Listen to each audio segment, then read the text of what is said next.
Qu'est-ce que l'homme? Oui. L'homme, c'est qui? Pourquoi tu es? Pourquoi tu as été créé? Quel est l'objectif? Quelle est ta destination? Tu vas où? Tu es sur la terre, tu vas où? Tu proviens d'où? Bon, autant de questions que nous pouvons poser et le temps ne suffirait pas pour qu'on réponde à toutes ces questions. Le temps ne suffirait pas. Mais chacun doit se poser au moins la question. Qu'est-ce que l'homme? Vous savez que l'univers dans lequel nous sommes est la création de Dieu. Est la création de Dieu. Dieu a créé toutes choses. Et vous voyez, à la fin, il crée l'homme. L'homme avec grand H. Parce qu'il avait dit qu'il crée l'homme et la femme. Donc, il est créé. Mais quel est l'objectif qu'il veut atteindre avec cet être qu'il crée, à qui il s'investit et à qui il confie beaucoup de choses? Il donne une responsabilité. Il communique une domination, il peut dire. Oui, nous voyons déjà, dès la création, chaque fois que Dieu crée, il trouve que c'est bon. Mais quand il prend la raison de créer l'homme, nous allons voir rapidement dans Genèse 1, 26 à 27, 26 et 27 rapidement.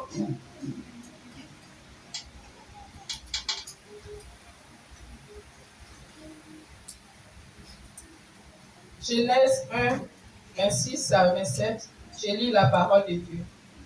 Puis Dieu dit, faisons l'homme à notre image, selon notre ressemblance, et qu'il domine sur les poissons de la mer, sur les oiseaux du ciel, sur le bétail, sur toute la terre, et sur tous les reptiles qui rampent sur la terre. Dieu créa l'homme à son image. Il le créa à l'image de Dieu. Il créa l'homme et la femme. Amen. Amen. Amen. Amen. Voyez-vous ce que la parole de Dieu ce matin? Puis Dieu dit, faisons l'homme à notre image, selon notre ressemblance. Selon notre ressemblance. À aucun moment de la création, Dieu n'a dit ça quelque part. Dieu n'a pas dit ça à un animal, Dieu n'a pas dit ça à une question quelconque, il n'a pas dit ça au luminaire, il n'a pas dit ça. Mais il crée l'homme, faisons l'homme à notre image, selon notre ressemblance, et qu'il domine sur les poissons de la mer, les oiseaux du ciel, sur le bétail, sur toute la terre, sur toute la terre. Si tout ce qui rampe sur la terre, Dieu créa l'homme à son image. Je dis à son image. Quand c'est une reproduction, n'est-ce pas? Une reproduction de quelque chose, on pas d'image, une reproduction de soi-même. Donc, il se reproduit en l'homme. Si Dieu se reproduit en l'homme, ça veut dire quoi? Ça veut dire que l'homme est quoi? L'homme est quoi? Hein? Non, Dieu se... L'homme est Dieu. Amen. L'homme est Dieu. Donc quand on se pose la question, qui est l'homme? Qu'est-ce que l'homme vaut? L'homme a une valeur divine. L'homme est Dieu. Amen. Alléluia. Amen. Quand on comprend ces choses, alors on doit savoir que on n'est pas vraiment, en tout cas, comme le dit la dernière fois, des personnes ordinaires. On n'est pas des êtres ordinaires. Nous ne sommes pas des êtres ordinaires. L'homme que Dieu a créé sur la terre n'est pas un être ordinaire. C'est pourquoi Dieu a mis en l'homme cette capacité de créer, parce que lui-même est créateur. Amen. Amen. Dieu a mis en l'homme cette capacité d'inventer, parce que lui-même il invente. Des choses n'existent pas, il pense à cela, il dit, il déclare, et cela arrive. Et cela s'exécute, et cela s'accomplit. Donc, Dieu créa l'homme à son image, il le créa à l'image de Dieu, il créa l'homme et la femme. Et vous allez voir au verset suivant, il est béni. Il dit, soyez féconds, multipliez, dominez, assujettissez. Ensuite, tout ce qui est les poissons, tout ce que vous direz pour comprendre la suite. Bien aimé, comme je l'ai dit tout à l'heure, l'homme est la dernière création de Dieu. Et la volonté initiale de Dieu, c'est que l'homme soit comme lui. Oh Dieu, il a en lui la nature de quoi? De l'éternité. La nature de l'éternité. Dieu, il est éternel. Et si Dieu veut que l'homme soit comme lui et qu'il a créé comme lui, ça veut dire qu'à l'origine, Dieu veut que l'homme soit éternel. C'est ce qui était au départ. Voici la pensée de Dieu. La pensée initiale de Dieu. Dieu veut que l'homme soit éternel. Dieu veut que l'homme vive toujours. Amen. Gloire à Jésus. Gloire à Jésus. Amen. Bien aimé, mais vous allez voir que l'homme lui-même va changer son chemin. Alléluia. L'homme lui-même va se frayer une voie. C'est alors qu'intervient ce qu'on appelle la chute. Le péché va entrer, la désobéissance à la parole du Seigneur. Et l'homme, s'étant éloigné de Dieu, qui va donc s'éloigner de Dieu, va chercher à se frayer lui-même sa voie. Parce qu'en l'homme, il y a la nature, comme il a dit, spirituelle. Il y a aussi la nature physique. C'est-à-dire l'homme est fait de terre, ce qui est matière. Il y a aussi l'esprit, il y a l'âme. Et donc l'esprit est cette partie de l'être humain qui se relie à Dieu. Puisque Dieu a soufflé en l'homme son esprit pour qu'il soit comme lui. Donc le souffle de Dieu a mis en l'homme. Et c'est ce souffle-là, cet esprit-là qui nous permet de rechercher la divinité, de rechercher Dieu. Alléluia. Donc l'homme ayant connu la chute va donc chercher Dieu et c'est ce qu'on appelle la religion. Parce que par la religion, l'homme cherche ses traces, l'homme cherche ses repères, l'homme cherche à se relier. D'abord, même religion, ça veut dire relier.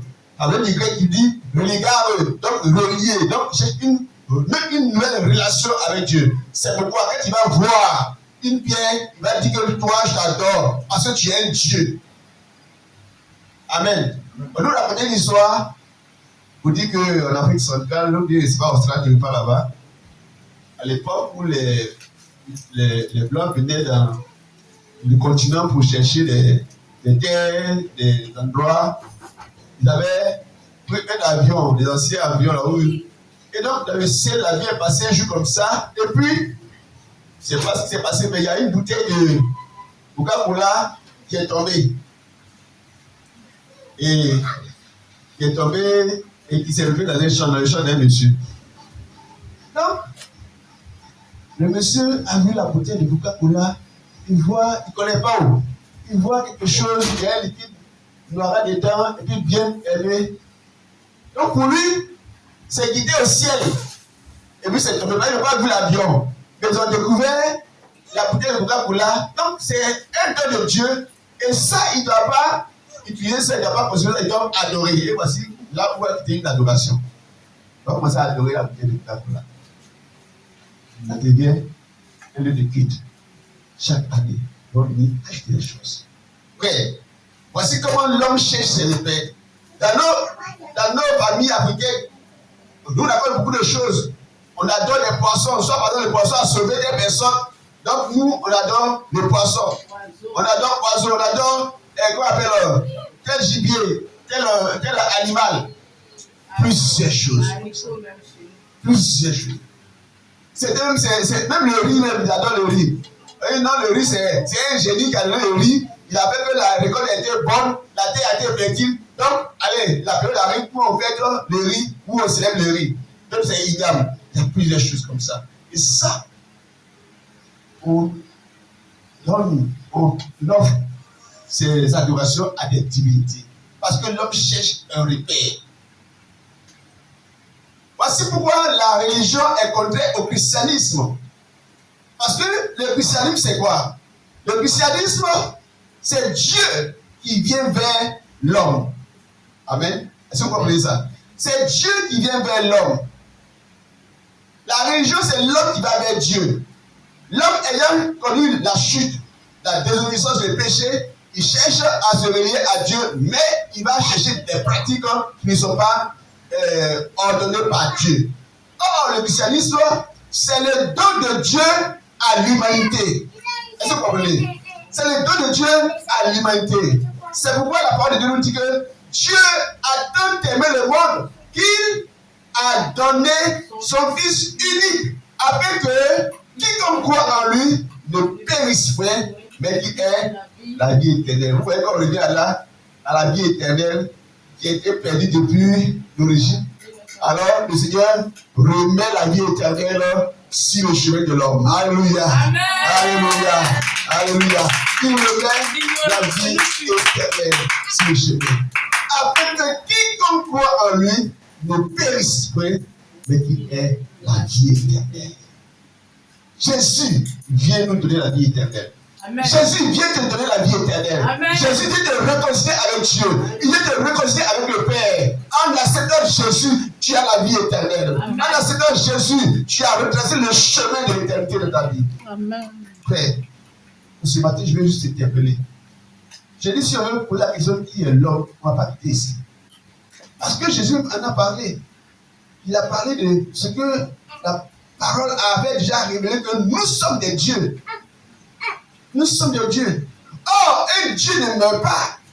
Amen. Amen. Un Dieu ne meurt pas. C'est pourquoi vous allez voir dans nos villages, les dieux, les démons qu'ils adorent là, vous allez voir que de génération en génération, ils vont continuer à les adorer. Les grands-parents, les aïeux qui devaient adorer sont partis. Mais vous allez voir que les nouvelles générations vont continuer à les adorer encore. À moins que le christianisme ne fasse une entrée triomphale dans les cœurs, dans les vies, afin qu'ils abandonnent ces pratiques. Frère, je vais t'interpeller ce matin. Nous avons lu la Bible. Et le mot, prenons Somme chapitre 8, c'est pas le long, on va le lire entièrement. Somme chapitre 8.